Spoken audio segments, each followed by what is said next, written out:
Sejam bem-vindos a mais um Poliscast, o podcast de segurança pública. Eu sou Márcio Martino e hoje nós estamos com um convidado da Polícia Penal, é o Danilo, e ele é formado em Direito pela Mackenzie, também a formação em Gestão de Políticas Públicas pela USP. Se eu errar, você me corrige. Tranquilo. Ele está cursando na Unifesp um mestrado lá em São Paulo, o tema é Educação, está há 12 anos na Polícia Penal e foi jovem aprendiz do ARPRON aqui de São José do Rio Preto. Tá correto? Correto. Obrigado pela presença aqui no nosso podcast. Nossa, eu que agradeço muito, companheiro Márcio. De verdade, estou muito lisonjeado por estar participando do podcast para falar um pouquinho mais dessa carreira, da carreira da Polícia Penal, que é um pouco desconhecida da maior parte da população. Não conhece, as pessoas não conhecem, não entendem muito como funciona essa atividade policial, que ela é essencial para que a segurança pública realmente aconteça para a nossa sociedade de modo geral. Assim, eu até fiquei muito feliz também pelo convite. E no momento que falei contigo sobre o convite, eu estava pensando e me veio à mente, nossa, tem pessoas que sonham, sabe? Você é policial militar, você é delegado, policial, a pessoa faz direito para se tornar delegado. E aí eu me vi, nossa, eu nunca sonhei em ser policial penal, eu nunca nem imaginava que existia essa carreira. E acabei indo, vi o concurso, achei interessante o modo de trabalho no edital. Falei, olha, é bem interessante no modo de que dá para se fazer alguma coisa, dá para ter uma qualidade de vida, ser funcionário público, ter minha estabilidade, mas também dá para trabalhar um pouquinho mais além do dia a dia, porque às vezes eu vou dar um exemplo da pessoa que trabalha com com alguma coisa que ela não goste, que ela não tenha muito prazer. E aí, muitas vezes, a pessoa sai correndo do trabalho porque quer chegar em casa, quer fazer alguma outra coisa prazerosa. E eu vi no serviço público a possibilidade de ter mais tempo para isso. Porque independente do trabalho ser bom ou ruim, dentro da Polícia Penal, dentro do cargo público, eu consegui um tempo de vida muito maior para viver as minhas coisas. E aí eu queria ser cientista. O meu sonho real era ser cientista. E aí acabei me tornando cientista, mas da área de humanas. Dentro do contexto do direito, faço parte também do grupo de pesquisa do professor Alisson Mascaro, da Faculdade de Direito do Largo São Francisco, lá da USP de São Paulo. E assim, sou pesquisador também da Academia Paulista de Direito. Dentro do contexto e dentro desse recorte, que é o recorte da execução penal, que é dentro do sistema prisional, que é muito pouco trabalhado. É desconhecido da maior parte da população, é muito pouco trabalhado dentro da academia. E alguns autores que são renomados mundialmente, como, por exemplo, Foucault, muitas vezes são marginalizados por alguma sugestão, alguma coisa, às vezes até irracional. E aí eu me deparei dentro do sistema penitenciário brasileiro, em São Paulo, concursado, e cheguei no curso de formação. O curso de formação eu acho que é o lugar eu acho que mais deixa traumas e alegrias para o agente penitenciário, para o policial penal hoje, né? E assim, o curso de formação eu acho que é um momento muito marcante. Então ele me marcou que eu cheguei lá, não sabia nada.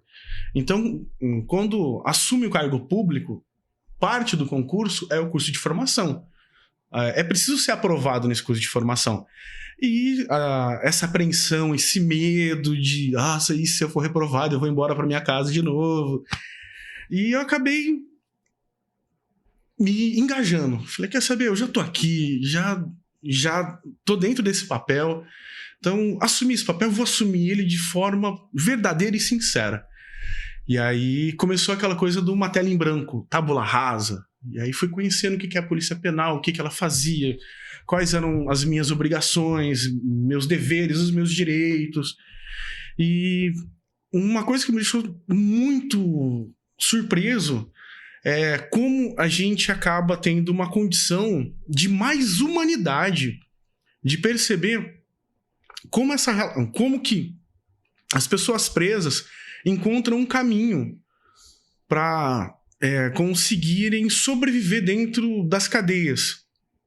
que no Brasil especificamente foi denunciado em órgãos internacionais por não... Cumprir os direitos humanos? Exato. E até recentemente, o Supremo Tribunal Federal, nós tivemos várias condenações. Salvo engano, foi com base em uma condenação que tem um movimento sendo feito que são projetos contra essa coisa inconstitucional, que foi declarada a situação dos presídios brasileiros como coisa inconstitucional. Então tem um plano para falar, peraí, vamos trazer para a Constituição, para dentro da nossa realidade de sociabilidade. Qual que é o nosso papel como sociedade, como policial? Vamos trazer isso para cá, para dentro da lei. Então tem um termo até no direito que é assim, que é dura lex sed lex, é o brocado latino, que fala que a lei é dura, mas é lei, mas não estamos cumprindo como Estado brasileiro a lei. Então esse projeto ele vem para falar, vamos cumprir. Então vem para cá, vamos abarcar todos os estados, vamos criar métodos para conseguir combater uma realidade que é a violência, para tornar uma sociedade mais pacífica. Que a violência, eu vou dar um exemplo claro. A pessoa hoje, ela é presa. Fica uma pessoa em privação de liberdade hoje, condenada a X anos de prisão. Ela vai sair um dia dessa prisão. Ela vai retornar para a sociedade. Como que essa pessoa vai retornar para a sociedade?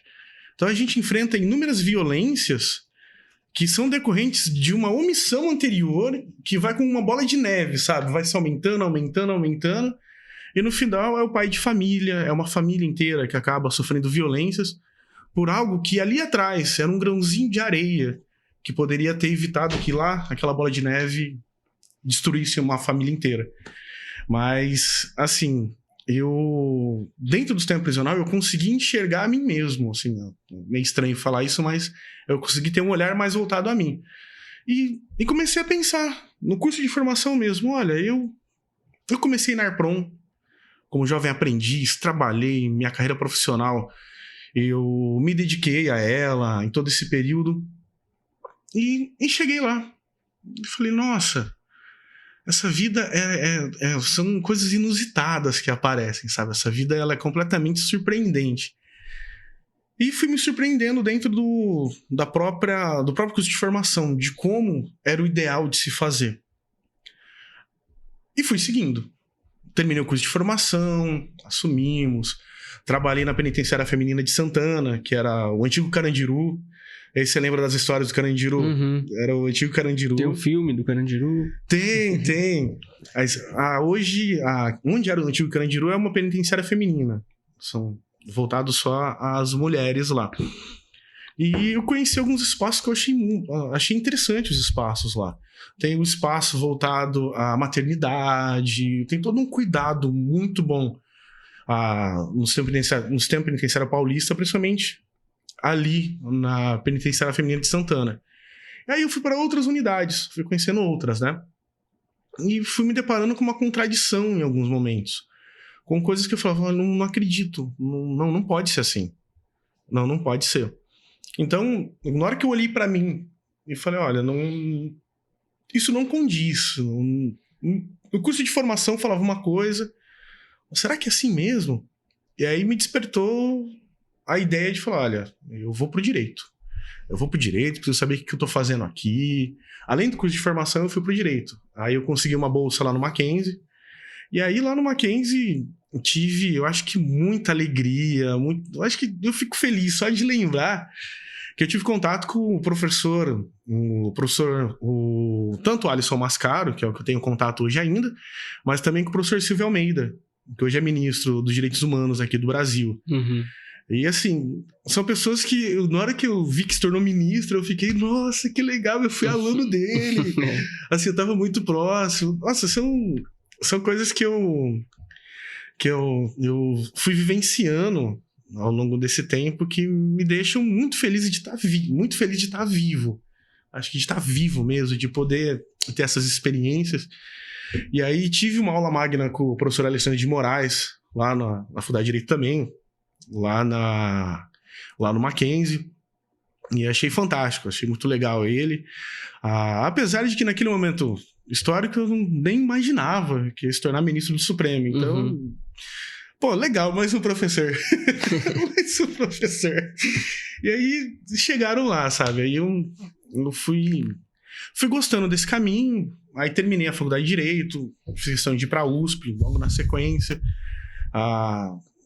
Conheci esse curso de Gestão de Políticas Públicas, que é um curso muito bom para gerir a coisa pública. É para gerir mesmo, sabe? É para fazer a gestão do que hoje a gente vê em várias cidades do Brasil, assim, nível municipal mesmo, sabe? A gente não precisa ir para um nível federal. A gente vê no nível municipal mesmo, as relações.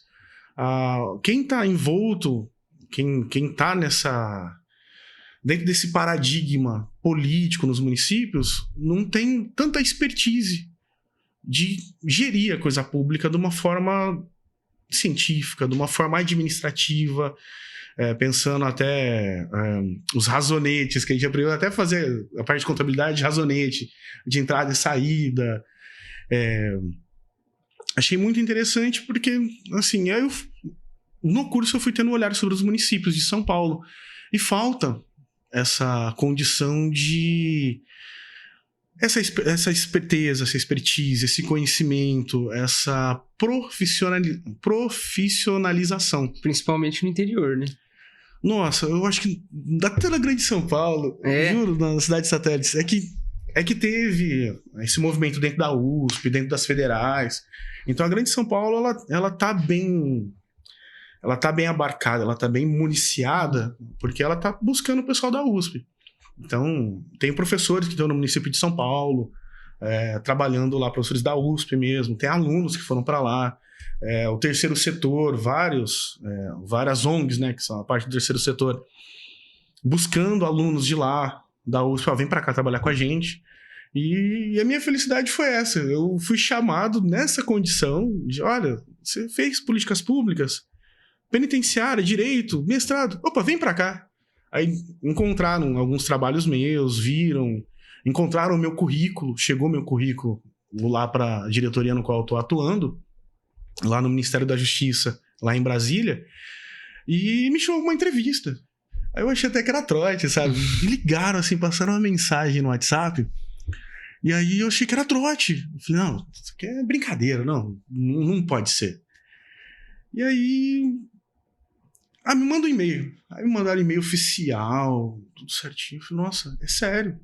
Aí participei da entrevista, conversei com a diretora, ela entendeu, me ouviu. Aí eu achei muito legal como ela foi receptiva. Falou, vem pra cá que tem uma área específica. E aí hoje, nesse presente momento, eu tô atuando numa coordenadoria nacional de criação de políticas públicas, na verdade, criação de projetos de políticas públicas voltados a 3 áreas, que são áreas de alternativas penais, a área de monitoração eletrônica de pessoas e a terceira área é voltada ao atendimento à pessoa egressa. Então, são movimentos que o Estado brasileiro está fazendo para tentar diminuir a porta das prisões, para tentar não só evitar que venham mais pessoas, sendo que tem alternativas à prisão, outros meios. É muito melhor restituir o bem que teve algum dano, tentar buscar meios de justiça restaurativa para restaurar esse tecido social, sabe? Restaurar as famílias, restaurar as amizades nos bairros, nas cidades, tentar restaurar essa interação entre as pessoas, o movimento de justiça restaurativa, ao invés de só atacar a pessoa na prisão, porque para o contribuinte é muito mais caro manter uma pessoa presa por N tempo do que trabalhar com processos de restauração da humanidade, de direitos humanos. E não tá resolvendo muito também, né? Tá começando agora, é recente. Não tá resolvendo muito a prender todo mundo, né? Nossa, não. A gente só prende. Todo mundo quer. Não, eu quero que prende fulano. Que a gente quer se vingar, né? Não, tem que prender. Não, gente, vamos tentar reconstituir. Não, vou prender os fulano. Não, mas sabe? Não, o cara quebrou. Não precisa. Faz a pessoa pagar. O pessoal quebrou a fachada do banco. Tem que ir preso. Não, faz a pessoa pagar a fachada do banco de volta, pedir desculpa. E lá, essa fachada do banco você quebrou, pichou. Então você vai pintar, você vai restaurar a fachada, você vai pagar. Quebrou, o Congresso Nacional. Pô, eu não vou precisar deixar presa a pessoa, mas ela vai pagar por tudo. Não só pelos danos que geraram além, sabe? Que tem um dano moral também à sociedade brasileira. Então, eu acho que vai doer muito mais do bolso. Eu acho que isso que gera muita discussão também na questão dessa punição, né? De além dos danos, a sociedade quer ver... eu vi até um delegado falando que ele foi um dos da ala da esquerda, um dos únicos que votou a favor nesse último derrubada do veto. Aí a gente vai falar disso, né? Das saidinhas aí, que é um assunto até bastante polêmico, falado aí nos últimos tempos. Ele falou que por conta da sensação de impunidade, dessa sensação de que o preso tem mordomia, então ele votaria contra. Então tem essa questão moral, né, que você está falando, de não só restituir o patrimônio, mas se for um crime contra o patrimônio, mas essa questão da impunidade, né? Não sentir impunidade. A pessoa às vezes perdeu um familiar por um homicídio ou um outro crime mais grave. Então tem essa... Sim. Mas é claro que é importante estudar também essas maneiras alternativas, né? Para não ficar custoso. E como? É que assim, você comentou dos crimes contra a vida, sim. Assim...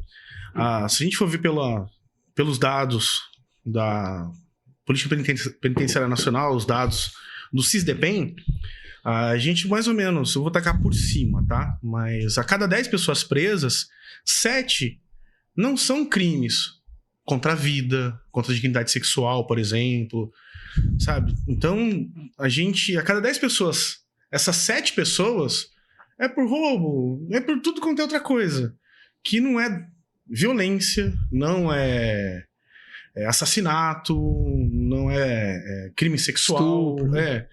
São outras coisas que tem outros meios. Olha, a gente pode economizar a cada 10 milhões, a gente pode economizar 7 milhões por semana, por mês, por dia.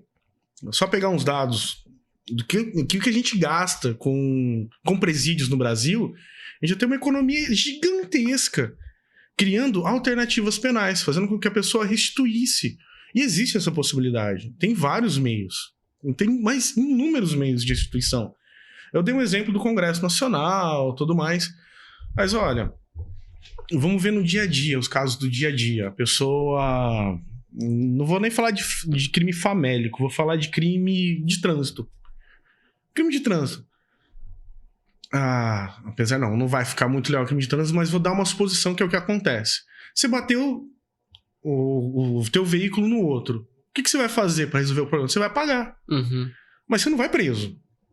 Então, é a mesma coisa para as outras situações. Estou dando um exemplo. Quebrou? Então restitui. Paga um pouquinho mais. Olha, você está cometendo outros crimes contra... não só contra o patrimônio, mas outros crimes que também são colocados como, não, tem que prender mesmo, não pode. Então, peraí, não é melhor a pessoa tá livre, trabalhando, porque a pessoa, de certa forma, ela é um trabalhador, ela tá trabalhando, ela tá fazendo um serviço de compra, venda. Uhum. Então, peraí, coloca ela pra trabalhar com outra coisa, pra no final, ela restituir o dano que ela fez à sociedade. Se a gente conseguir colocar na cabeça da pessoa que comete o crime, por exemplo, de dano, olha, você vai restituir o que você fez de errado. E ela se conscientizar e doer no bolso, tem um efeito bem educador. Tem um efeito que educa muito, muito melhor do que muitas vezes a prisão. Que a prisão vai fazer com que a pessoa saia com estigma de descondenado. Vou dar um exemplo que o pessoal usa uns termos. Ex-presidiário. Descondenado, são termos que você fala, você está estigmatizando uma pessoa que, independente do que for, você não tem direito de julgar. Mas isso é uma visão bem humana mesmo, sabe? Uhum.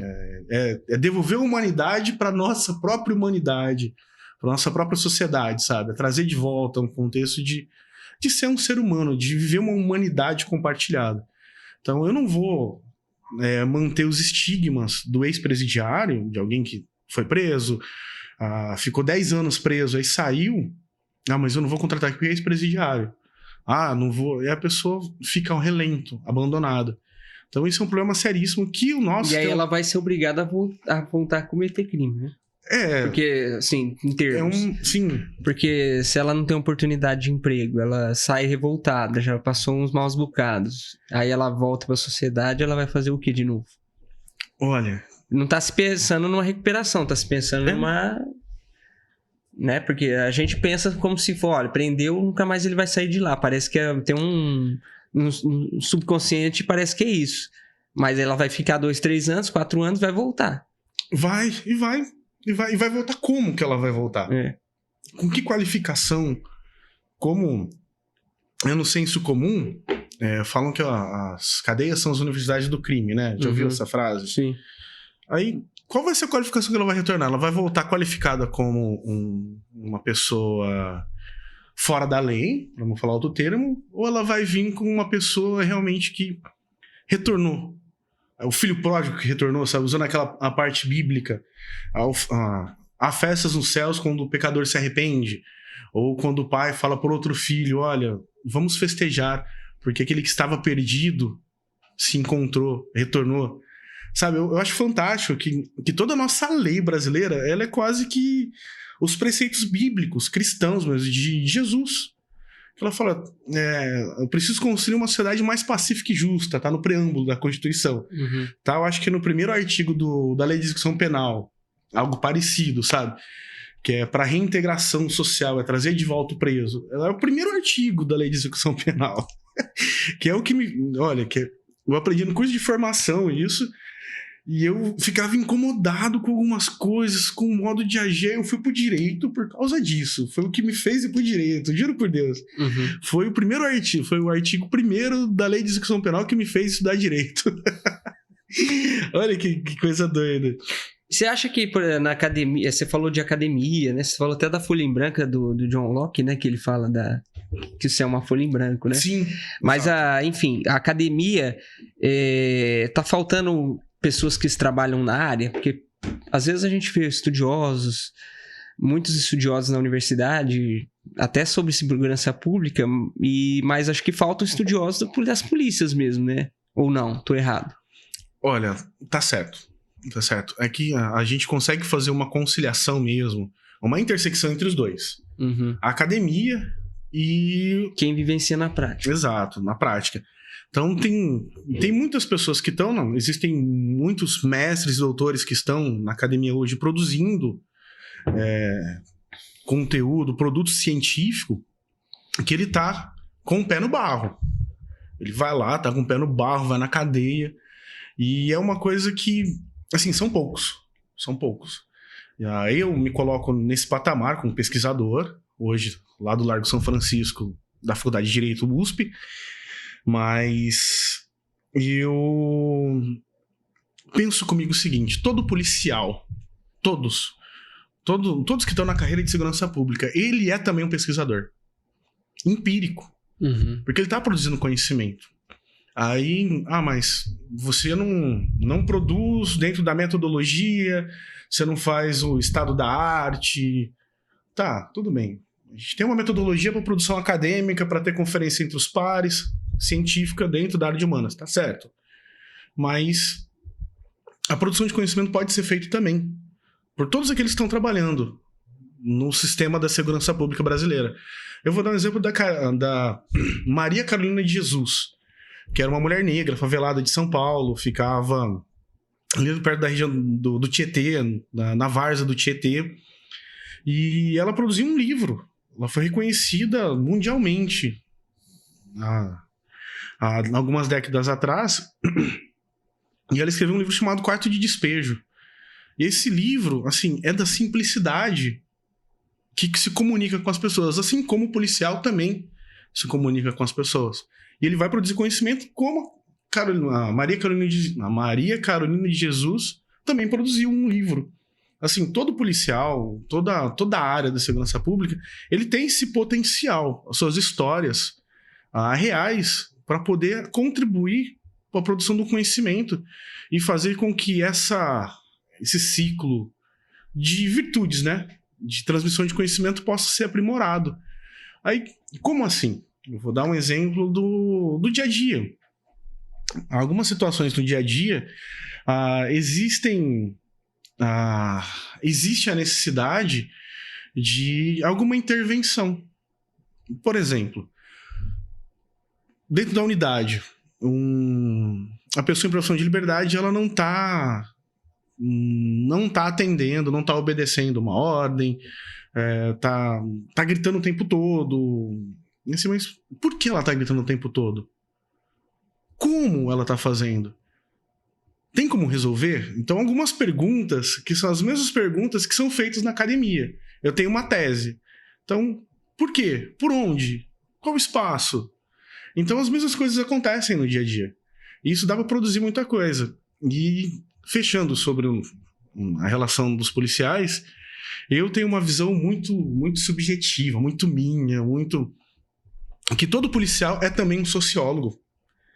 A gente procura, tem que fazer o sociólogo renomado em algum lugar. Não, mas o policial também é um sociólogo, que ele lida diretamente com a sociedade. Uhum. Ele é a melhor fonte que nós temos para a sociologia do presente, no contemporâneo. Então, você imagina, já que o policial é sociólogo, ele tem que ter formação em sociologia também. Você imagina que mundo... É um pouco subjetivo, tá? É um pouco meio... Imagina como seria um mundo melhor dentro das carreiras policiais, todos sociólogos, sabendo lidar com a sociologia e com a sociedade, mas de um modo não só empírico, mas também dentro da teoria, que é a teoria que ajuda a explicar a realidade. Então, entendendo as minúcias da própria realidade, que muitas vezes a gente não consegue enxergar. Eu confesso que eu precisei ir para a academia para enxergar minha realidade de um modo um pouco mais de qualidade, um pouco bem melhor. Então, eu saí para o direito, e aí no direito eu enxergava de volta o meu presente do meu trabalho. E assim, eu ficaria impressionado se a gente conseguisse, como sociedade, colocar como matriz curricular para todos os policiais do Brasil uma formação específica em sociologia. Você tem 4 anos de probatório, 3 anos de probatório. Então, seus 3 anos de probatório, você vai fazer sociologia pelo Estado brasileiro, mantendo. Eu acho que mudaria o nível de todos os agentes públicos da segurança, todos. Mudaria um nível, sabe, exponencial de qualidade. Vou te botar umas frias aqui. Tá? Não, eu dou aula de ética aqui na prefeitura, né? E pega muito as partes desses assuntos assim. Você não acha que, por exemplo, a sociedade pensa muito que existe um livre-arbítrio das pessoas? E por causa desse livre-arbítrio, toda a atitude errada que ela fez, ela que escolheu. Então, eu falo assim, um pensamento do consciente coletivo. O pessoal pensa mais ou menos isso. Sim. Só que, na verdade, tem outros teóricos, Spinoza, por exemplo, fala que você não tem tanto livre-arbítrio. Na verdade, tudo acontece, uma causa por causa de outra coisa. Então, por exemplo, você não teve uma boa alimentação na infância, você sofreu violência, né? E tudo isso vai levando a você ao motivo aqui, você chegou na unidade e tá gritando o tempo inteiro. Quer dizer, eu acho que esse pensamento de que existe um livre-arbítrio total das pessoas, que elas fazem as coisas erradas porque elas querem, gera um pouco de raiva, né? Porque hoje a gente está numa sociedade que está enraivecida com as coisas que acontecem, com os crimes, com todos os problemas, e a gente quer resolver como? Na base mais fácil, que é a força. Prender, bater, matar. E aí a gente não anda muito para frente, porque fica essa... Então talvez seja um problema bem mais amplo do que parece, né? Assim, na hora que você comentou, me lembrou de Klaus Huxin, que ele fala sobre o direito penal do inimigo. Então, a sociedade vê o outro como inimigo. Hoje a gente tem essa coisa, olha, você não fez porque você não quis.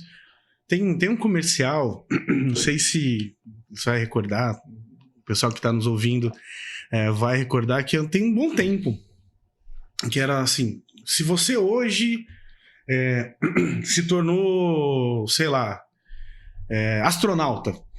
Exagerar, tá? Uhum. Você fez por merecer. Era um comercial. Você fez por merecer. Sim. Aí apareceu uma historinha, aí o cara que chegou e virou astronauta. Legal. Assim, tem essa coisa do indivíduo. Eu acho que é muito justo a força de vontade. Uhum. Porque a gente tem esse desejo nosso. Pô, eu preciso me superar cada dia mais, eu não vou desistir. Eu preciso ir além, por exemplo, no taekwondo, arte marcial. Nossa, eu vou um pouquinho mais um fôlego, vou treinar mais pra conseguir ter mais resistência. Uhum. Então eu acho justo essa parte do indivíduo. E a gente também condenar, porque o indivíduo também tem a sua parcela. Mas a gente não pode excluir uma realidade que é bem presente do corpo coletivo. Eu sou fruto de vários amores. Eu acho que eu amei tantos professores nessa história de vida, desde a minha mãe. Acho que minha mãe foi minha primeira professora. Foi minha mãe mesmo. Minha finada mãe, tá... durante o Covid foi embora, durante a pandemia do Covid, mas tá melhor que eu, pra falar a verdade. E aí, assim, todos esses professores eu falo que existe um critério de amor mesmo, de paixão. Então, cada pedacinho dele foi me constituindo. É um pedacinho, eu sou fruto deles. É um pedacinho desse professor, é um pedacinho desse amigo, é um pedacinho dessa pessoa que eu amei. Então, são esses pedaços que foi me formando. Então, no final, a gente é um composto de todas essas pessoas que, nessa sociedade, nós interagimos. Então, a gente é fruto do meio também. A gente é fruto do meio e tem essa variável, que é da escolha. Mesmo dentro do meio muito saudável, existe a possibilidade, por uma escolha errada, eu tava bêbado, por exemplo. Vou dar um exemplo. A pessoa tava extremamente alcoolizada, foi lá cometer o maior erro da vida dela. Sem querer, querendo, atropelou alguém e a pessoa veio a óbito. Uhum. Então, assim, mas você bebeu antes, você já sabia. Tá. Mas existe o fator trágico. A tragédia. Exato. Tem a vida tem essa questão de ser trágica muitas vezes. Mas, assim, eu acho que essas duas visões, elas estão corretas. As duas. Ela não tem como pôr em dois polos ou no maniqueísmo que é esse ou aquilo. Elas se complementam. Uhum. Então, quando a gente fala sobre violência, eu me recordo muito, né, assim, muito de um... Andrezinho, Luizinho, juro que eu esqueci o nome dele. Era um rapaz com quem eu cresci, lá na Vila Ideal.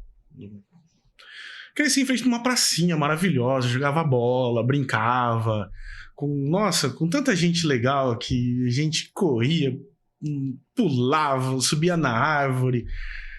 A infância, uma infância bem saudável, em frente de uma pracinha, a pracinha da Vila Ideal, que eu cresci. E tinha um menino lá, que assim, o pai dele era alcoólatra, a mãe parece que abandonou, a avó já toda frágil, e assim... ele foi subindo algumas escalas de violência. Foi violentado sexualmente, sabe? Ele foi tendo vários degraus de violência. Que ele chegou no ponto máximo que ele assassinou uma pessoa. Num negócio muito cruel que foi a facada. Sabe? Você chegar com essa coisa dos fluidos do sangue. É algo muito cruel, assim, né? Eu tive o desprazer de ver algo assim. Não vou entrar em detalhe, pessoalmente. Mas... assim, é muito impactante pra pessoa fazer isso. Se for um tiro, por exemplo, a pessoa tirou pelas costas, acabou. Você não tem esses fluidos, é muito forte. A questão da faca. E ele parece que foi uma ou duas pessoas que ele chegou a assassinar. Foi aquele caso que ficou famoso dos adolescentes na linha do trem? Não é isso? Não. Certo. Foi 2 casos bem... Não foi. Mas, por fim, ele já era adulto, não. Essa pessoa já era adulta, era um jovem adulto, cresceu, tudo mais. Mas ele foi vítima de tantas violências que ele chegou no patamar do máximo, sabe? Então, talvez ali, aquele grãozinho de violência que foi aumentando até virar aquela bola de neve gigantesca, talvez ali tivesse aparecido um amor, um professor, uma pessoa que transformasse a vida. Que eu falo que o amor, eu acho que é o maior instrumento de transformação de alguém. É pelo amor que você transforma as pessoas. Então, se tivesse ali, dando exemplo da bola de neve, uma árvore que interrompesse esse ciclo, que seria um fruto de um amor, talvez essa pessoa estava entre a gente. E, assim, é uma pessoa que precisa de muito tratamento psicológico. Hoje ela está presa, eu não sei em que lugar que ela está, nem sei se ainda está viva, para falar a verdade. Eu perdi o contato tem alguns anos, com pessoas que sabiam da história, de como essa pessoa estava dando continuidade na própria vida. Mas, assim, ela poderia, de alguma forma, ter uma escolha diferente? Poderia. Na hora da faca, aquele momento final, não, eu não vou fazer. Não vou fazer. Assim, mas aí, fazendo uma suposição muito grande. Mas tem a escolha pessoal dela. Tem a escolha subjetiva, mas também tem toda essa construção de violência mesmo. Era uma pessoa, é um homem, né? Ele é uma pessoa de sexo masculino que foi violentado mesmo. Sabe? Todas as formas de violência que você imaginar, ele teve. Ele teve familiar, externa, sabe? Então, eu não acompanhei muito de perto, mas a gente ouve as fofocas. Acho que vizinhança tem as fofocas. Então a gente ouve e vai interpretando e fala, olha, tem meios de se parar isso. Tem como fazer. Hoje, por exemplo, hoje, a gente reclama muito de algumas... mas não pode interferir na briga de marido e mulher, não pode interferir são os meus filhos, eu faço o que eu quiser. Não, calma, tem o CRAS. Hoje nós temos mecanismos para poder evitar que acontecesse igual. Esse menino tem a minha idade quase, então na minha época não tinha. Então ele foi fruto de várias violências. Hoje nós temos, como uma sociedade mais organizada, alguns instrumentos que atuam. Por exemplo, tem o conselho tutelar. Então ali a gente já consegue criar algumas barreiras.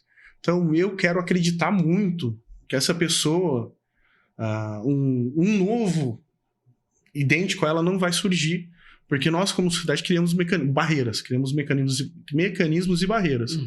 A mesma coisa que hoje está sendo elaborada pelo Conselho Nacional de Justiça, junto com o Supremo Tribunal Federal, está sendo elaborado alguns planos para criar barreiras para que aquela pessoa que for presa hoje, ela consiga retornar de uma forma a não reproduzir mais violência.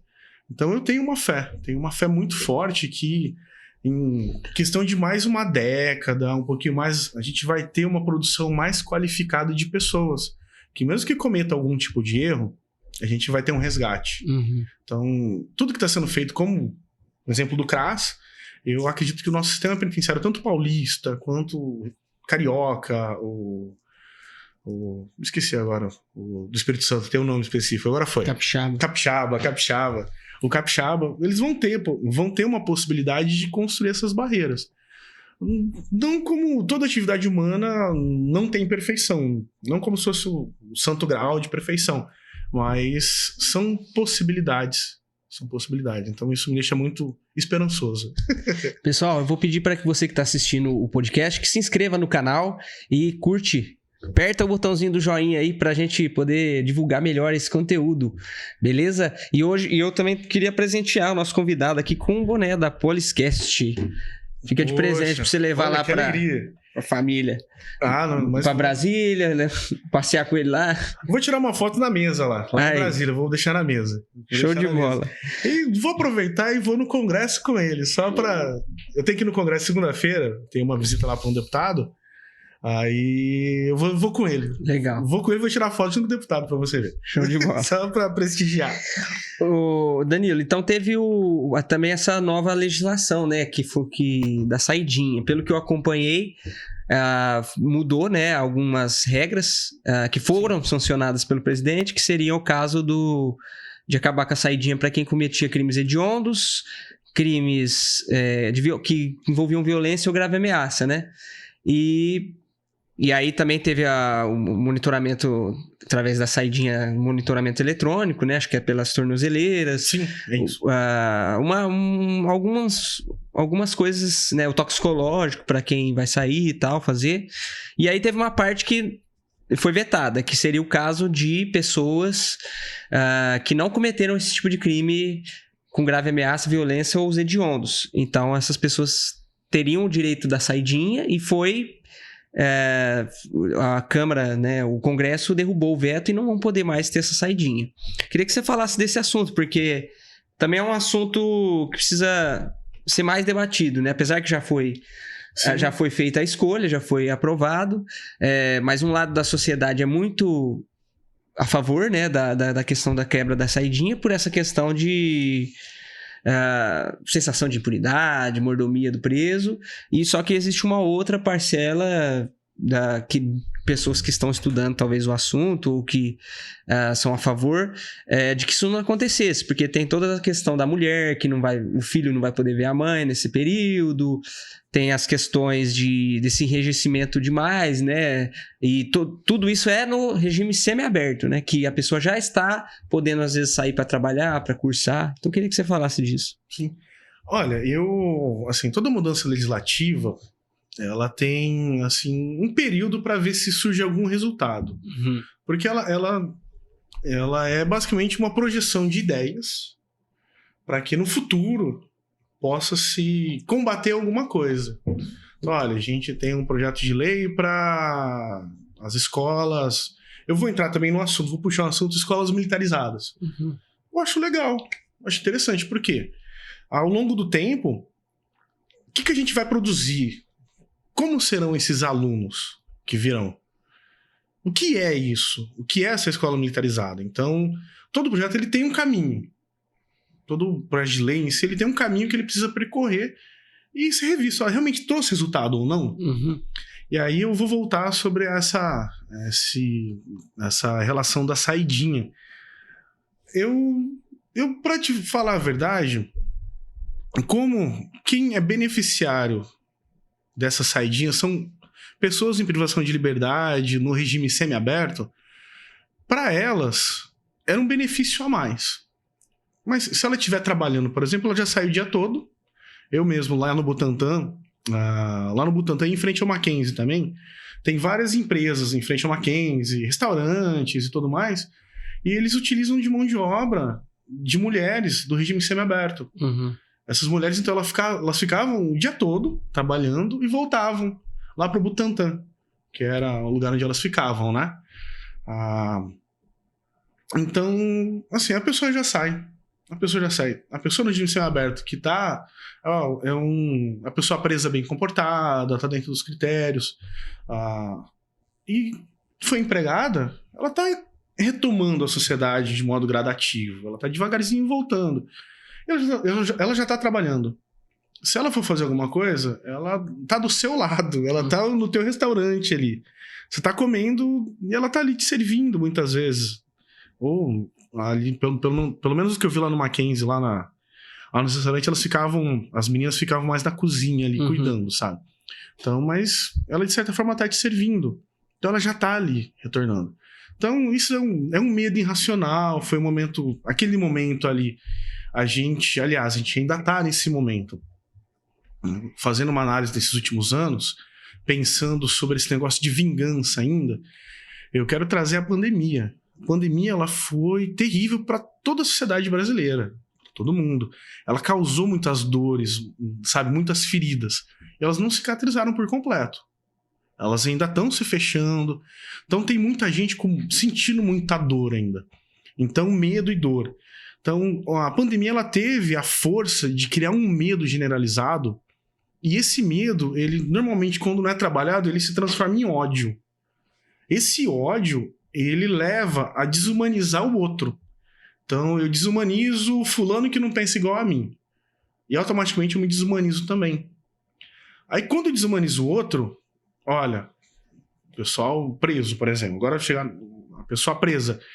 Eu vou desumanizar ele. Não é ser humano mais. Então, não tem direito a nada. Tem que ter... sabe? Tem que sofrer. Tem que quebrar pedra, sabe? Essa coisa de vingança mesmo. Então, eu me desumanizei. Tô desumanizando o outro.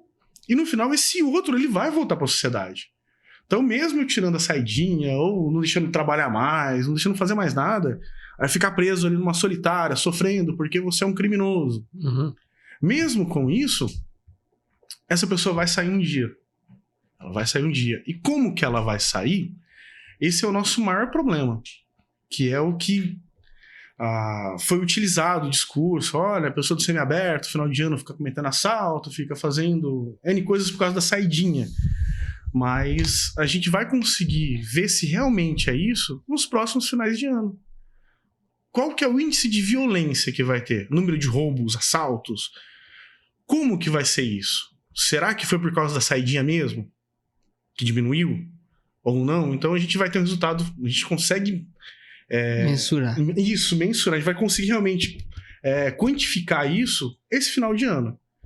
Ou talvez no outro final de ano. Ainda tem que ver como que vai ser realizado isso.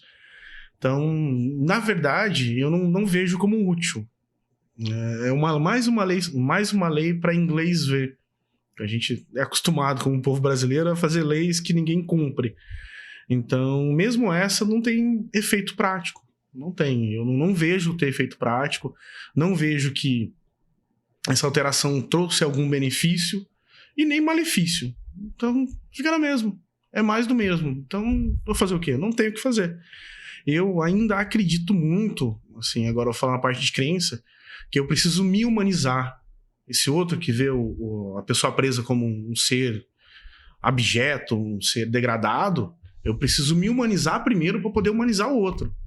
Que é aquela... Tem uma história mais antiga, a gente vai... para eu amar o outro, eu preciso me amar primeiro. Já ouviu isso? Você não ama nem você, como que você vai amar a outra pessoa? Então, primeiro eu preciso me humanizar. E a gente perdeu essa coisa que é a humanidade. Muitas pessoas dentro do sistema prisional, funcionários, até ali no trabalho, lá no Ministério da Justiça mesmo. Algumas pessoas que ainda carregam muito ódio. Então eu vi que eles perderam um contexto de humanidade. E isso é terrível. Isso é muito ruim.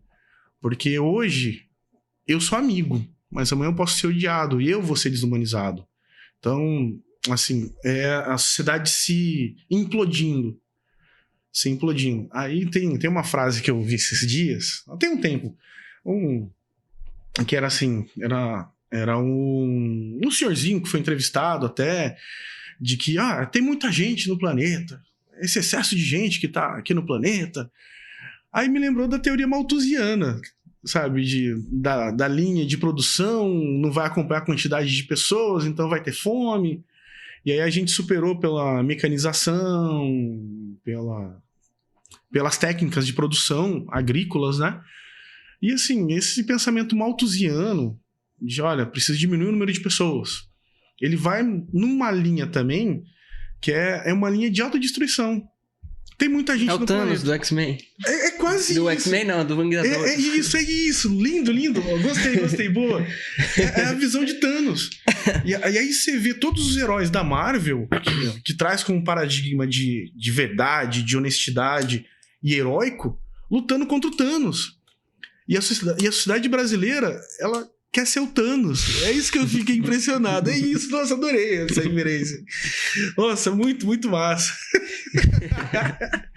E a gente, pra gente falar, a gente sempre traz aqui no podcast, já veio policial rodoviário, federal, policial militar, policial civil, guarda municipal, todos. Eu queria que você falasse também um pouco da carreira do agente penal, né? Antigamente era agente penitenciário. Sim. E mudou para polícia penal. O que mudou, né? O que mudou nessa mudança, né? E aí, qual que é o serviço efetivo do policial penal, a carreira, como que funciona? Olha, essa pergunta é ótima. É ótima porque aqui em São Paulo nós tínhamos uma divisão nas duas carreiras. Nós tínhamos o agente de escolta e vigilância penitenciária, que cuidava da vigilância mesmo, da parte de segurança, então muralhas, e fazia a escolta também da pessoa em privação de liberdade, da pessoa presa. Levava ela, por exemplo, para o pronto-socorro, para o velório. Então fazia todo o aparato de segurança, que antes era feito pela Polícia Militar. Então criou-se esse grupo especializado, que hoje nós temos lá em São Paulo uma base muito equipada, sabe, uma base de escolta muito boa, com profissionais de excelente qualidade, pessoas muito boas lá. Temos até uma central de monitoramento de pessoas que fica ali perto dessa base, que também qualidade muito boa. O pessoal dá de parabéns aqui de São Paulo. E assim, esse trabalho de escolta é voltado mais à segurança. Então tem várias técnicas, teve uma expertise que foi construída, que assim, quando eu falei que nós somos também sociólogos, também produzimos conhecimento que vem da parte empírica. Olha, ali tá errado, aqui não tá tão bem, aquilo foi legal, então fica aquilo como modelo. Então foram criados vários modelos que eu ainda tenho muita esperança que vão se aprimorar ainda mais. E aí tem, além do agente de escolta e vigilância penitenciária, tem o agente de vigilância penitenciária, que é o que nós conhecemos, não sei se fica mais fácil para entender, o antigo carcereiro. Uhum. Que é o que tá lá no convívio mais, que vai lá, pega a pessoa presa, entrega a alimentação, faz a conferência, basicamente conta, ninguém fugiu. Então a gente tem uma qualidade muito boa aqui em São Paulo de atendimento às pessoas presas. Na parte de segurança é muito boa. A alimentação, assim, veio se aprimorando ao longo do tempo. Então não existe um sistema perfeito hoje, mas temos muitos profissionais que vêm trabalhando de modo adequado e de qualidade. Então, é uma aprimoração. É um aprimoramento que é constante. E aí, quando vem essa lei constitucional, na verdade, essa emenda constitucional lá, a PEC, né? Uhum. Na hora que ela vem e cria esse status de policial penal, ele traz a condição de unificação. E unificar essas duas carreiras para São Paulo é uma coisa de excelência. É uma coisa de excelência porque quanto mais forte, mais unidos forem, mais é possível um trabalho mais adequado. Mais é possível criar condições. Porque um problema que é enfrentado não só em São Paulo, mas acho que é no Brasil todo, é essa condição de igualar muitas vezes. Tanto o trabalhador que trabalha no sistema penitenciário, todos, vou colocar não só os policiais penais, mas todos, e acaba colocando num patamar de igualdade com a pessoa encarcerada, sabe? Pessoa presa. Tem até um psicanalista, um psicólogo renomado, que agora não vou me lembrar, que é daqui de São Paulo também, que ele cunhou um termo chamado efeito de prisionização. Então, o que acontece? O policial penal acaba acaba mergulhando na condição de trabalho e acaba muitas vezes perdendo a sua própria identidade. Então ele sai eu tenho conhecidos até, amigos mesmo, trabalhei muito tempo com esse companheiro. Aí, Hamilton, abração pra você. Vou dar um abraço. Esse amigo meu, ele saía da cadeia, saía do trabalho, ele ia ver filme de guerra, filme de cadeia de novo. Nossa, tem um filme lá muito legal, não sei o quê. Aí eu falei, gente, sai da cadeia, pelo amor de Deus. Então, assim, esse amigo, ele acabou entrando, mas eu vi que ele tem esse cuidado. Ele tá tendo um autocuidado recentemente muito bom, tá de parabéns. E assim, esse efeito do policial penal, ele traz um efeito de união. Essa união traz qualidade. Então, assim, eu vejo um futuro melhor mesmo para a categoria de policial penal no Brasil. Porque tá lá, olha, só a condição de polícia, ela traz uma ideologia. Acho que é uma ideologia muito mais presente do que só a gente.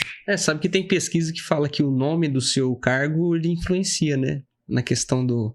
Porque tem uma briga também da Guarda Municipal virar Polícia Municipal, né? E vai virar. E se Deus quiser. É muito bom. E aí tem essa questão do nome, porque às vezes estigmatiza o nome, né? Não sei se era assim no setor, no sistema penitenciário, mas sim, o agente penitenciário, o carcereiro, vira um cargo estigmatizado, sei lá, pelo nome. E é que nem o guarda municipal, às vezes... Hoje mudou muita coisa, né? Com as decisões, com a lei que rege o Estatuto da Guarda, 13022, depois as decisões do STF, a inclusão no SUSP, no Sistema Único de Segurança, etc. Então, por exemplo, em Rio Preto aqui, a gente tinha também um estigma, você só multa, não sei o que, e foi melhorando. Hoje a sociedade adora, a gente tá com uma exposição nos shoppings aqui da cidade da Guarda, o pessoal tá indo visitar, gosta de tirar foto, então... Por conta do trabalho mesmo que foi feito e da divulgação, muita coisa melhorou. Mas, talvez, essa questão do nome, do guardinha que cuida de patrimônio, do guarda municipal, e aí o pessoal falar que não era polícia, blá, blá, blá. Então, fica essa questão do nome, como se... Sim. A sociedade não entende, né? Que não é porque não chama polícia que não tem poder de polícia, né? Não sei se vocês já passaram por isso. Sim. Às vezes a sociedade, algumas pessoas não entendem. Todo funcionário público tem o poder de polícia, mas dentro da sua atribuição. Então o nome ajuda um pouco nessa questão, né? E aí tem essa briga. Então talvez para vocês tenha melhorado nessa questão de ideia, mas também fica a pergunta: melhorou na questão de direitos como trabalhador? Por exemplo, na questão do porte de arma, da aposentadoria, essas coisas assim. Então hoje tá aqui na Alesp, tem o projeto de lei do Policial Penal de São Paulo e tem muitas melhorias. Muitas melhorias mesmo. Até o plano de carreira, que eu acho que as guardas também têm um problema com o plano de carreira, se eu não me engano. O plano de carreira, por ter tido esse título de policial penal, ele já está incorporado um plano de carreira muito bom. E esse plano de carreira, ele não só favorece, como ele também dignifica o trabalhador de segurança pública. Então, na hora que a gente consegue ver um plano de carreira muito bem estruturado, olha, legal. Então, esse benefício, assim, existe para o profissional, para o trabalhador. E essa questão do trabalhador especificamente, que você comentou do porte de arma e tudo mais, também é excelente. Porque é uma visão agora minha também, salvo o juízo de qualquer outra coisa, é uma visão pessoal. A única pessoa que pode portar arma são os policiais. Ninguém mais na sociedade devia ter direito de portar arma. Então, somente policial deveria ter. Então, é a minha visão de mundo. Porque são os profissionais trabalhadores específicos da área, preparados, treinados, e que precisam ter o domínio dessa força, desse poder da arma. Quem não tem o título de polícia não pode ter arma, por exemplo. Mas isso evitaria tantos problemas. Então, o que eu quero dizer é que eu tenho acompanhado o que está acontecendo sobre tornar as guardas municipais como polícia municipal. Isso é de uma excelência tão grande que a gente vai pegar até um pensamento norte-americano.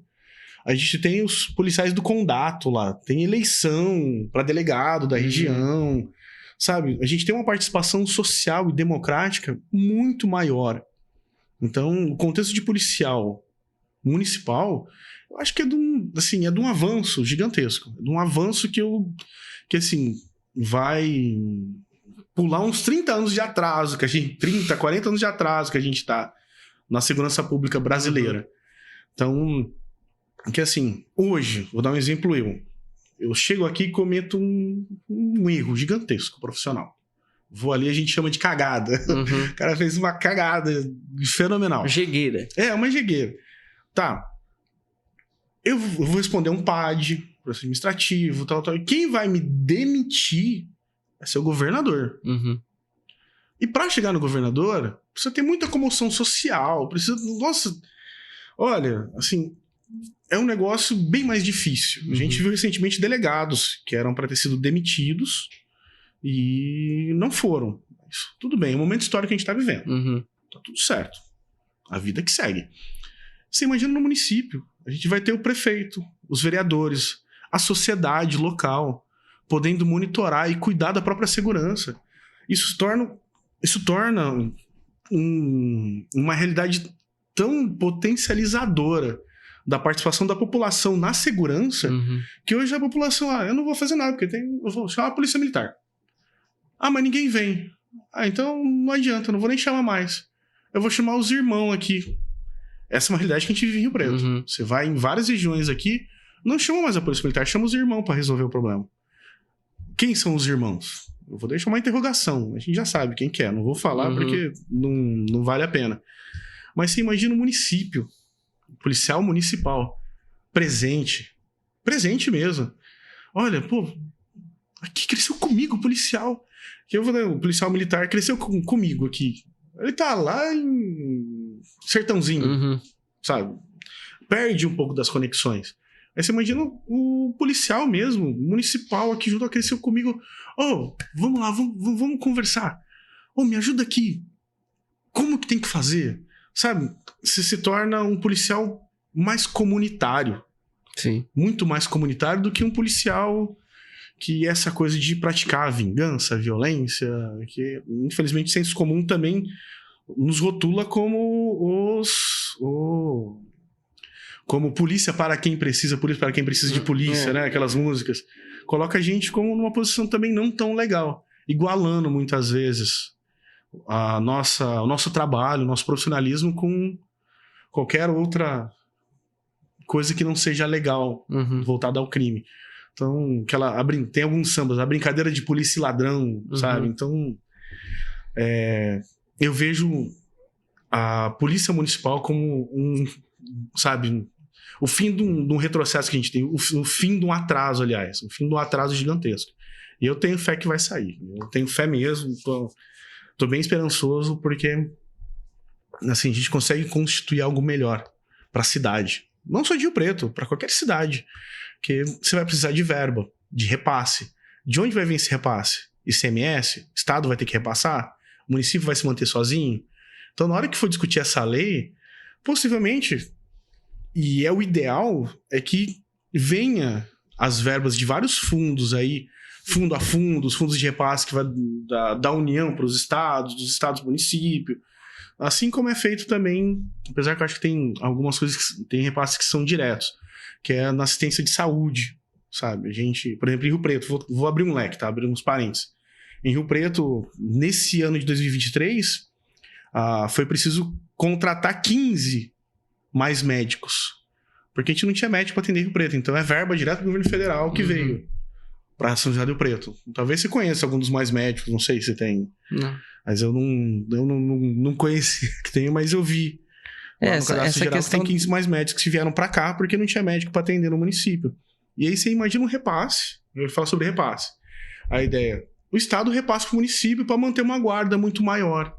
Então, em vez de gastar com uma outra estrutura, que hoje é caríssima para o Estado, ele repassa para o município de acordo com a sua regionalidade, com as suas condições, com os seus problemas locais. Isso.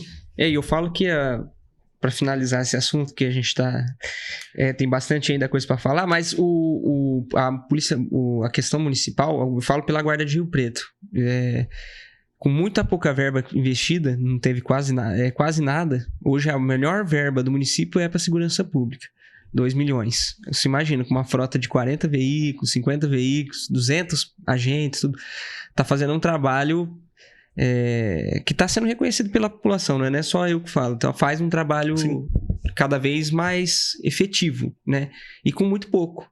Imagina se tivesse um pouquinho mais, não é nem muito, um pouco mais de estrutura, de verba federal, disso que nunca veio até hoje. Imagina com um pouquinho a mais de investimento nas guardas, como a segurança pública vai crescer nesse sentido, né? E muito, viu? E muito. E com a participação da população, porque aí você consegue incluir as pessoas. A polícia municipal, ela tem essa condição de aproximação. Enquanto qualquer outra polícia, até a policial penal, ela tem um distanciamento gigantesco da sociedade. Ela é muito distante.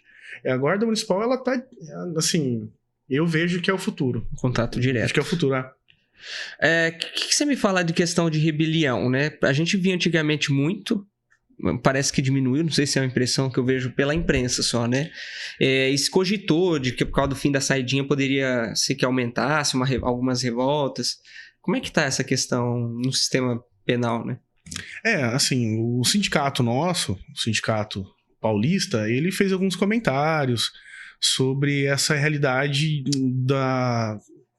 que, assim, dá mais trabalho pro profissional. Dá muito mais trabalho. Então, assim, que não era prejudicial.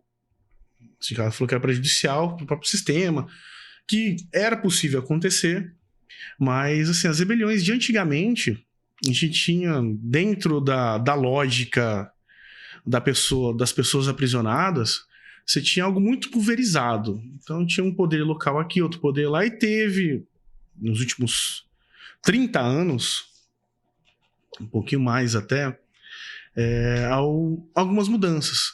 E aí tem uma pesquisadora da Federal do ABC, que é a Camila Nunes Dias. Ela é professora do mestrado e do doutorado de lá. Acho que é livre docente, sabe? Uma professora fantástica. E ela tem um estudo voltado ao crime organizado paulista. Então a gente tem, infelizmente, aquela coisa das ausências. É um espaço de ausência de poder. Então hoje não tem rebelião porque tem uma estrutura lá que fala, não vai ter rebelião. Então é até interna, para o próprio preso ali, para a pessoa presa, fala, não, rebelião você vai atrasar meu lado, eu quero sair daqui, eu quero ir embora. Então muitas vezes não tem. Então, para te falar a verdade, assim, como diminuiu muito as condições que existiam naquela condição Carandiru, hoje tem um respeito aos direitos humanos muito bem melhor, não muito, mas um pouco melhor do que naquela época do Carandiru. Então até o próprio preso não se propõe a isso, porque tem um negócio que chama atrasalado. Então atrasa o lado deles, preferem não se envolver, não, vamos lá. E assim, a Camila Nunes Dias, ela tem uma pesquisa muito forte, muito boa sobre isso, e ela explica de uma forma muito simples, mas assim, profunda, sabe? Simples e profunda, sobre a condição do sistema penitenciário, sobre... Nem paulista mais, é quase brasileiro, né? Teve um avanço gigantesco em algumas guildas, corporações de um setor aí que seria um setor criminoso. Então, ela tem um trabalho muito forte. Ela e o Bruno Paes Manso. O Bruno Paes Manso é um outro pesquisador e jornalista. Ele escreveu um último livro dele chama Brasil, o País das Milícias. Então, sabe, são dois autores que é essencial para entender sobre rebelião, sobre milícia, principalmente. Eu mesmo tenho... eu ouvi do empresário lá em São Paulo, né? Tem um empresário de uma rede de mercados lá. E batendo um papo, a gente tava falando sobre polícia. Eu falei, olha, eu trabalho assim assado, tal. Ah, então esses caras aí, ó, fica pedindo bico aqui no meu estabelecimento, tal. Aí, assim, era uma relação de delegado, algumas autoridades, sobre bico. E aí ele falou pra mim, ó, pra mim vocês são corruptos. Pra mim vocês que faz bico aí é tudo corrupto. Aí eu falei, caramba, eu não faço bico. Mas o empresário falando pra mim, ele deixou muito claro, sabe? Eu falei, poxa, sabe aqueles tapa na cara? Aí eu tava explicando, falando... Ele já me deu um tapa na cara e falou, vocês são os corruptos, o que você tá falando aqui que era na parte acadêmica nossa. Então, para não entrar muito em detalhe, para não chegar no peão, para saber quem foi, que é complicado. Então, não vou omitir uma informação para não chegar nele, mas era lá no Largo São Francisco, lá da Faculdade de Direito. E ele falou pra mim, ó, vocês são os políticos tudo corruptos. O que você falar aqui não adianta. Pra mim, vocês são corruptos. Olha o tanto que faz bico aí. Ele falando pra mim que, olha, a gente podia contratar a empresa, mas vocês pressionam a gente pra contratar vocês. Aí eu falei, gente... Eu tive que ouvir do empresário. Eu tive que ouvir do empresário isso, chamando o policial de corrupto porque faz bico. E aí eu conheço muitos policiais que fazem bico. E aí, assim, eu converso, eu passo pra eles, olha, aconteceu isso. Vamos tentar rever. Talvez a gente não precise fazer bico armado. Vamos fazer outra coisa? Vamos tentar outros meios para tentar manter uma condição adequada. Até vamos chamar o sindicato. O sindicato, aumenta o nosso salário, pelo amor de Deus. Vai brigar lá por um salário melhor para nós. Porque a gente tá correndo risco de vida aqui dentro do trabalho e na rua. Sabe? Porque a gente tá precisando de uma renda maior para São Paulo, por exemplo. São Paulo, o custo de vida é mais caro. Moradia mais caro, então teria que ter um subsídio para quem mora na Grande São Paulo e é policial penal, militar, civil ou que seja. Que é muito caro mesmo. É caríssimo. Já para o interior é um salário legal, dá para manter uma qualidade de vida boa. Então, na hora que eu falo que a polícia municipal ela vem para acabar com vários problemas históricos que nós temos, que ela traz a regionalidade, ela traz essa coisa local. E aí, na Grande São Paulo, o salário tem que ser maior por causa das condições do policial. O policial precisa de uma casa um pouco mais diferenciada, não pode estar ali no meio da comunidade, porque é risco de vida. Então, o município em si já propõe, já formula uma política pública adequada para aquele policial local. Ó, São Jardim do Preto. Olha, também precisa de uma condição específica. Mas, olha, não preciso de um salário de 10 mil, por exemplo, como teria que ser em São Paulo. O policial militar em São Paulo tinha que ganhar 10 mil reais. Soldados da classe. Pra morar em São Paulo, é 10 mil no mínimo. Assim, não tem como ter uma condição de vida lá. E aí, assim, é um salário bom pro interior. Interior, vai. Começa os dados da classe, se estivesse no interior, tira uns 4 ou 5 mil. Beleza, aqui dá pra ter uma vida legal. Comprar uma casa tranquila. Dá pra ter uma vida legal. Mas pra São Paulo, sem condição. E o que você me fala das organizações criminosas lá dentro? Como é que... Porque também foi um negócio que... O cara fica, parece que sem opção ali dentro de... Sei lá, ele quer se defender, quer... Sei lá, não entendo como é que surge. Eu vi um documentário esses tempos atrás que fala muito disso. Sim. E também do crescimento disso, né? Estão envolvidos agora, são donos de posto, de gasolina, enfim, tá dono de empresa de ônibus. Na hora que você falou de posto de gasolina, eu vou trazer um caos. Trazer um caos de posto de gasolina, é interessante. Assim, não tem como negar que o crime organizado, ele tá muito fortalecido. Ele está muito fortalecido não só financeiramente, como ideologicamente também. A ideologia de poder, ela é intrínseca das nossas relações sociais. Ela faz parte. Então, o que a pessoa sem poder nenhum faz? Muitas vezes eu não tenho poder nenhum e fui presa. Mas eu quero entrar pro crime. Então ele procura, se filia, eu não sei quais os processos, se filia, se adequa, se conecta, e ele retorna com certo poder. Então, é uma coisa muito mais quase que recalque freudiano para o indivíduo preso, para a pessoa presa e que sai, é quase que freudiano de um recalque, olha, eu não tenho poder, mas eu, para ter poder, eu preciso estar numa organização. Então, essa organização, ela traz uma coisa que estava recalcada, de, olha, agora eu sou malandrão. Talvez você já tenha visto. O cara foi preso, voltou cheio de marra. Eu vi. Então, o que hoje é feito? Hoje é feito um mapeamento. É feito um mapeamento no Brasil todo. Especificamente em algumas unidades, em várias unidades aqui de São Paulo, são separados. Então, preso de tal faccionado, ele é separado, ele não fica com a outra. Então, acontece isso. Olha, tal bairro a pessoa não pode aparecer, então alguns outros serviços que a execução penal fornece, que são as centrais de monitoramento e alternativas penais, por exemplo, olha, eu não posso pedir para a pessoa fazer uma prestação de serviço à comunidade em tal bairro, porque em tal bairro essa pessoa ela tem desavenças ali, então existe esse trabalho. É um trabalho sério, é mapeado, é feito com cuidado porque são vidas. Então, a pessoa presa, ela precisa ter a sua vida resguardada, a sua vida protegida. O que, além da prisão, tudo é direito dele. Tudo que a prisão, a sentença dele não atinge, é direito dele e tem que ser resguardado, como sociedade. E é onde encarece muito. Quando a gente fala sobre o crime organizado e tudo mais, ele tem influência. Ele tem muita influência. Então a gente precisa ter um cuidado maior para a pessoa presa. Olha, você tá em algum lugar, você tem envolvimento? Não tenho nenhum. Então vamos lá, vamos colocar você em determinado lugar. Então é um processo de individualização da pena. Então isso nós fazemos em São Paulo. É preciso ser feito para salvar a vida da pessoa. Porque se não fizesse... tá em qualquer lugar. Já viu. Imagina. Se implode. Isso não é bom, é até um dos motivos de rebelião não ter, porque é um trabalho bem feito. Em São Paulo é um trabalho muito bem feito para evitar que aconteça isso. Você imagina, colocando direto do X no lugar do Y ali. E aí começa a ter revolta do X. O X vai quebrar tudo. Mas como que vocês estão mandando lá pro Y para morrer o nosso... Então, infelizmente, a gente tá nesse mundo. Tá nesse mundo que é de violência, de crueldade.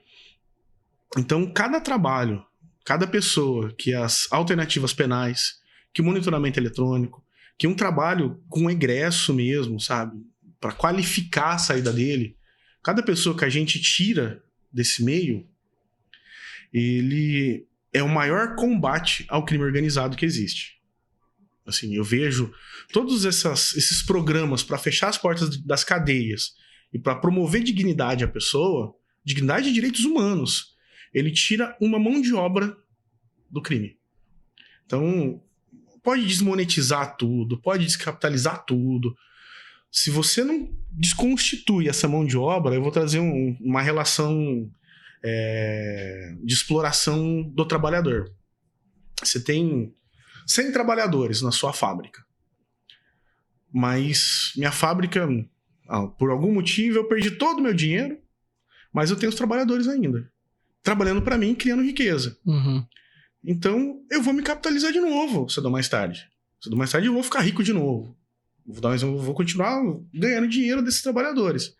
Então, só fazendo golpe por telefone. É por aí.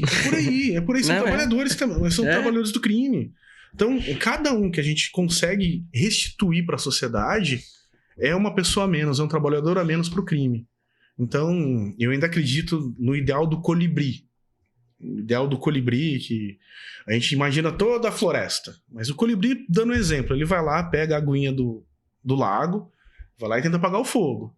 Aí vem o elefante, ajuda. O colibri tá fazendo, vamos lá também. Aí vem o leão, vem toda a floresta. A gente apaga o fogo da floresta. Uhum. Então, assim, é pensando nesses exemplos. É por isso que eu tenho muita fé. Eu tenho muita fé mesmo que em umas poucas décadas eu ainda quero estar vivo para ver o Brasil como potência no mundo todo. Que a gente tem muito problema, a gente trabalha com os nossos problemas e resolve os nossos problemas. Então eu vejo que a gente vai ser uma potência gigantesca. Isso por meio do afeto, por meio do amor. Sabe, o amor, acho que o pessoal fala, o amor venceu. Sempre vai vencer o amor. Independente do que for, o amor sempre vai vencer. Porque ele é a única forma que foi ensinada historicamente para o ser humano a conseguir aceitar o outro ser humano como ser humano mesmo. Então, eu acredito que essa coisa fraterna do amor e de acolhimento, a gente vai construir uma sociedade muito melhor. Então, esses são minha esperança, meus votos e meu sonho. Que assim, o sonho, ele é um sonho. O sonho é um sonho. Mas eu acho que tudo na vida, tudo mesmo que a gente vive, esse boné um dia foi sonhado por alguém, foi idealizado. Por mim. Então, mas foi um sonho. Foi um sonho que se tornou realidade. Então, o sonho, ele projeta o mundo real. Ele projeta o mundo real e faz com que aconteça essa coisa Sim. da realidade. Então, toda a realidade já foi sonhada. Você falou bastante de monitoramento eletrônico. No caso, seriam as tornozeleiras que o pessoal sai. Exato. E aí aquilo fica monitorando aonde que ele tá e tudo. Fica mais difícil da pessoa... Ela tá até em liberdade, mas ela fica meio restrita a cometer um crime. Exato. Eu vou dar um exemplo que é o do violência contra a mulher. Os homens autores de violência contra a mulher que acabam utilizando essa ferramenta. Isso é um meio de, sabe, não é apenas, não é o único meio. É interdisciplinar. Então vai ter um cuidado psicológico desse homem, vai ter vai ter vários trabalhos para poder falar, olha, fulano, pessoa, a mulher não é objeto. A gente tem um podcast aqui com um juiz, inclusive, quem quiser assistir. Vou tentar deixar no card aqui da Vara da Violência Doméstica, Dr. Alceu. Fala bastante desse processo aí da Maria da Penha, recuperação e tudo. O doutor Alceu, a tese dele de graduação de Direito foi sobre monitoramento eletrônico. Eu entrei em contato com ele ano passado, no começo desse ano, desculpa, errei. Foi no começo desse ano, entrei em contato com ele, que ele tem uma tese muito boa. Assim, a produção dele acadêmica, da graduação dele foi muito boa, voltado ao monitoramento eletrônico. Eu li, achei muito legal. E assim, o homem autor de violência, ele tendo esse tratamento, ele desconstrói muita coisa mesmo que nós somos constituídos. Eu posso falar que eu fui construído como ser humano, nosso degrauzinho, a nossa construção, o nosso Lego, sabe? Pedacinho por pedacinho. Acho que sem exceção, todos nós, 30 anos, 20, 30, 40 anos, e assim vai, todos os homens foram constituídos de uma forma, de uma forma machista, racista, fascista também, autoritarista. E esse trabalho interdisciplinar da pessoa com monitoramento eletrônico, ela vem para desconstruir, ela busca desconstruir tudo isso que a gente foi constituído. Porque muitas vezes a gente não tem condição de fazer isso por conta. Eu olhei para mim e falei, pô, eu já cometi autoritarismo. Olha, já fui machista, já falei besteira. Peraí. Aí, normalmente, a gente tem uma reprovação social do amigo. Ô, Danilo, você tá falando besteira, meu irmão? Ô, tá louco? Falei, pô, você tem razão. E aí, quando você leva uma crítica, é uma pedrada, sabe? Você leva uma pedrada. Aí eu pego essa pedra e construo uma ponte, em vez de criar muros. Então, muitas vezes, essa pessoa autora de violência contra a mulher, ela criou muros. Durante todo esse momento de vida, ela não ouviu o pai, não ouviu a mãe, não ouviu o irmão, não ouviu o professor. Mas chega ali, ele é obrigado a ouvir. Que é uma das condições. Ouvir, e aí, caso ele insista em não ouvir, não tentar se reconstituir, a tornozeleira, o monitoramento eletrônico pelo aparelho, ajuda muito a prevenção. Que é, por exemplo, a moça está ali com medidas protetivas, então até aquele momento, tá apitando. Aí lá aparece na central, aparece lá apitando, opa, ô, fulano, rapa fora daí, meu irmão. É tipo isso. Tô exagerando, mas é esse caminho. Mas não é só isso. Ele é todo um processo interdisciplinar, sabe? Então, são várias disciplinas que trabalham, presta serviço à comunidade também. Então, passa por programas para não cometer violência contra a mulher. Novo e tal. Diz que funciona muito. E esse cuidado com a mulher é uma coisa importante, né? Até no sistema carcerário, que eu vejo muito, assim, muitas mulheres presas porque, às vezes, ficou guardando a droga do cara, o cara foi embora, largou o negócio lá com elas, né? E depois essa mulher presa, ela tem filhos que vão também sofrer com essa... Porque é uma mãe, um pai que tá preso já é um problema. Agora, uma mãe que tá presa é um problema maior ainda. E aí, né, eu vejo que parte do problema também é essa questão das mulheres, né, que estão, às vezes, cai no tráfico porque foi segurar a droga do candango lá. E às vezes o filho paga porque a mãe tá presa também. E aí vira aquela... assim, eu falo que eu sou fruto também de uma ideologia antiga, né, do abandono. Minha mãe me criou sozinha, sabe? Minha mãe trabalhou muito, sabe? Então, sou muito grato a todos os momentos que eu tive nessa vida de compartilhar com ela. Ela, assim, me ensinou muita coisa, assim, me repreendeu muito, eu ouvi ela. Então, eu não imagino se ela tivesse sido presa, o dano que seria para minha formação. Então eu fui vítima de um pai. Eu falo que vítima de um pai do abandono dessa cultura. Então, o pai e a mãe estão ali com 2 filhos. Aí o pai vai preso por droga. Aí sai, volta e vai a mãe presa também. Vai os 2 presos. A rede de apoio dessas crianças, ela vai ficar muito dependente de uma avó, de um parente, de um tio. E assim... E às vezes não tem... E aí fica essa coisa do abandono muito maior. Então, a condição da mulher, ela remete muito mais a séculos. Eu vou trazer um recorte não tão longo, mas vou trazer de 1888 para trás, que foi a libertação dos escravos no Brasil. Nós tínhamos uma condição que era a relação das mulheres negras escravizadas. Por exemplo, a mulher tinha uma criança, uma menina. A partir dos 12 anos, a menina começa a se desenvolver, a se tornar mocinha. E aí ela era sequestrada da senzala, era tirada da senzala e colocada dentro da casa grande, para ser mucama. E para ser mucama, ela, além de fazer a faxina, a limpeza e tudo mais, ela também era utilizada como instrumento de favorecimento sexual do senhor da casa grande, dos filhos e toda a miríade ali. Isso veio desumanizando as mulheres. Esse homem da casa grande, ele olhou essas meninas negras sempre como segunda categoria. Acabou a escravidão, se ampliou para todas as mulheres essa mesma visão. Então, hoje ainda, nós enfrentamos um problema de olhar a mulher como objeto.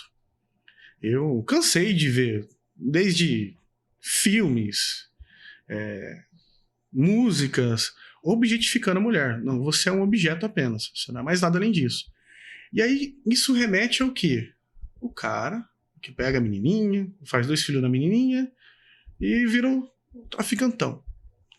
Ele vai objetificar ela também. Então ela é mais um apêndice, então faz o que eu quero. E aí essa relação que chama machismo, é um machismo tóxico mesmo, sabe? A masculinidade tóxica, ela transforma todas as mulheres em objeto. E aí, o que ela é? O objeto de prazer e tudo mais, mas afinal ela é uma mãe. E as crianças que veio desse fruto, os filhos dessa mulher, elas vão sofrer muito mais. Tanto da presença do cara ali, quanto o cara preso, quanto a mãe presa. E é uma relação que a gente tá trabalhando muito, tá lutando muito, na academia. Você vê um mundo de gente trazendo à tona. Falou, gente, qual que é a relação familiar que eu tive? Não, mulheres não negras. Não negras. A relação também minha foi de abuso. Agora eu tô na faculdade, eu nunca aceitei, ó. Meu irmão podia fazer o que queria. Eu fui namorar, eu apanhei, sabe? Uhum. Eu ouvi as situações do quanto a gente reproduz ainda muito essa coisa. E ainda tenho fé que tá mudando. Eu tô vendo o pessoal, movimentos de mulheres estão se empoderando, estão se emancipando. E dentro das polícias, nossa, assim, tem umas polícias lá que eu fico impressionado. Eu olho, assim, tem uma moça hoje que ela é diretora de um presídio federal, chama Amanda. Uhum.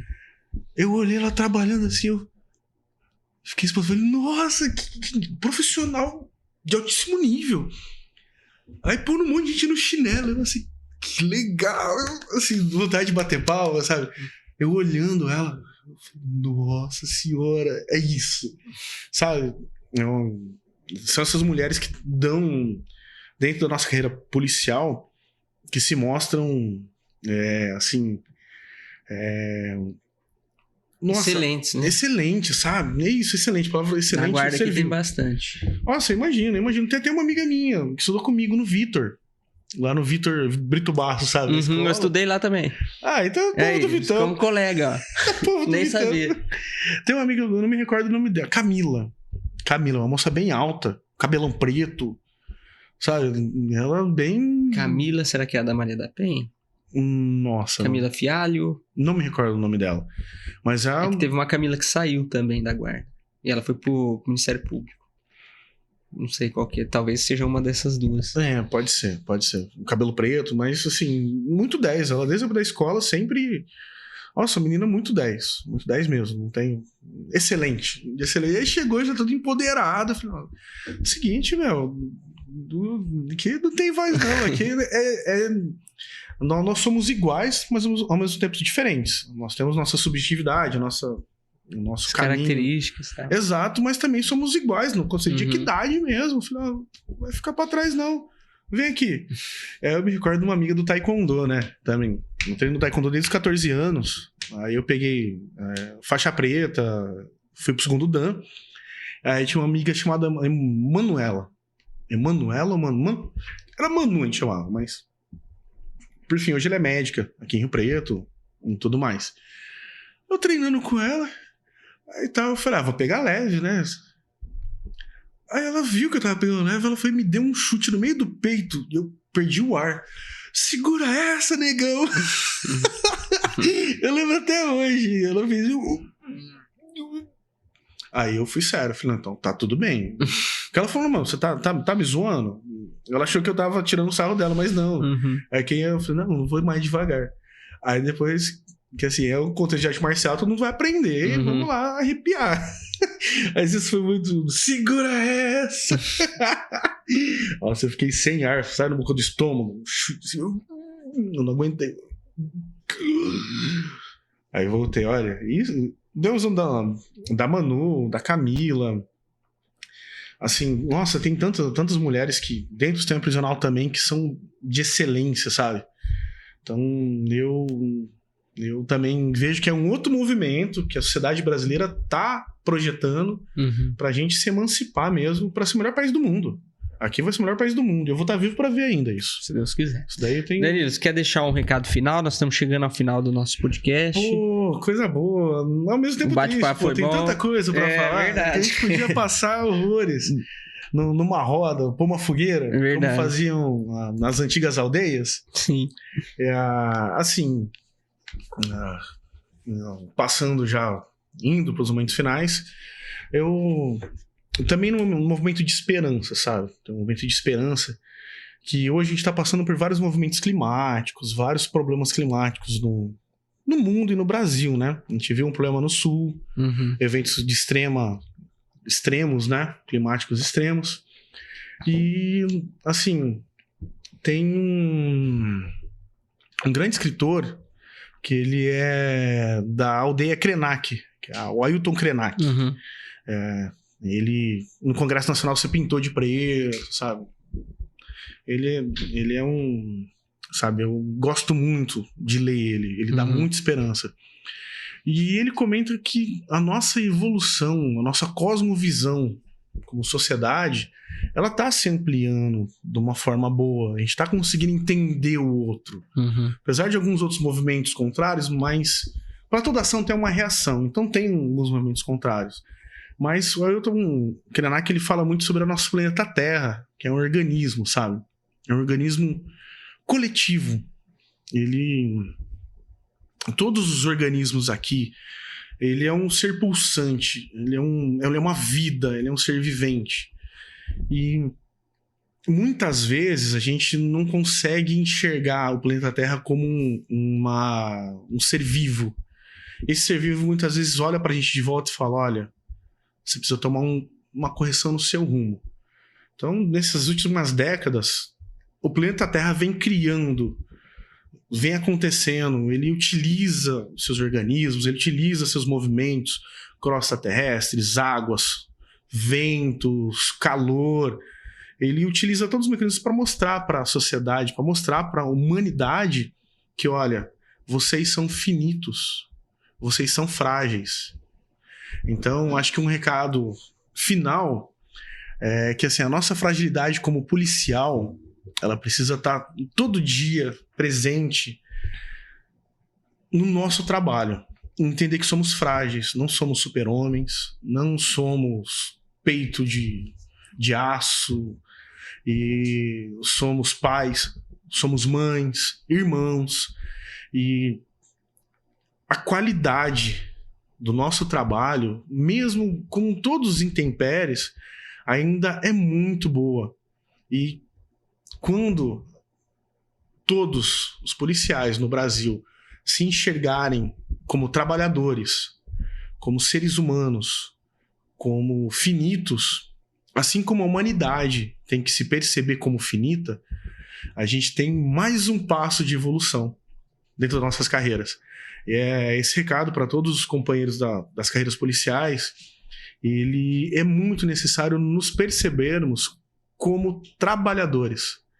Essa palavra trabalhador, ela tem um significado imensamente grande, porque a gente vai perceber o patamar de igualdade com os demais trabalhadores. E isso constitui o que a gente estava falando sobre a guarda municipal. É uma polícia presente, é uma polícia trabalhadora, é uma polícia igual. Então, é um recado de esperança, que eu vejo que muitos policiais se veem dessa forma, e de uma crença que, olha, a gente vai conseguir construir uma sociedade muito melhor dentro do nosso trabalho e por meio do nosso trabalho, uma sociedade muito mais pacífica. E isso já vem acontecendo há algum tempo.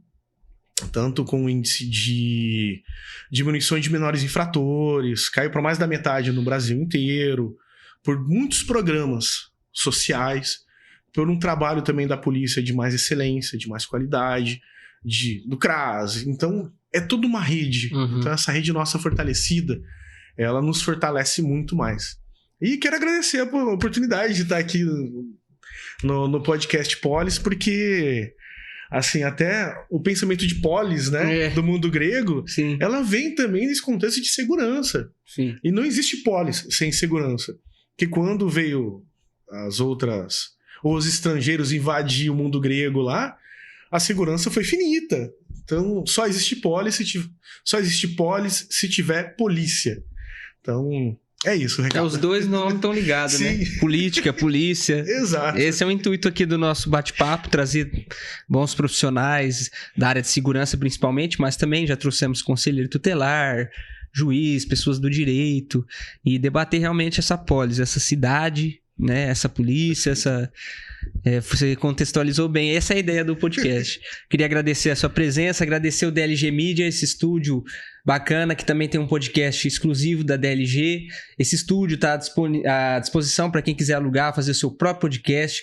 Agradecer a Vanessa, que está aqui na técnica hoje. Também tem um podcast, o Tagarelante. Falei certo, hein?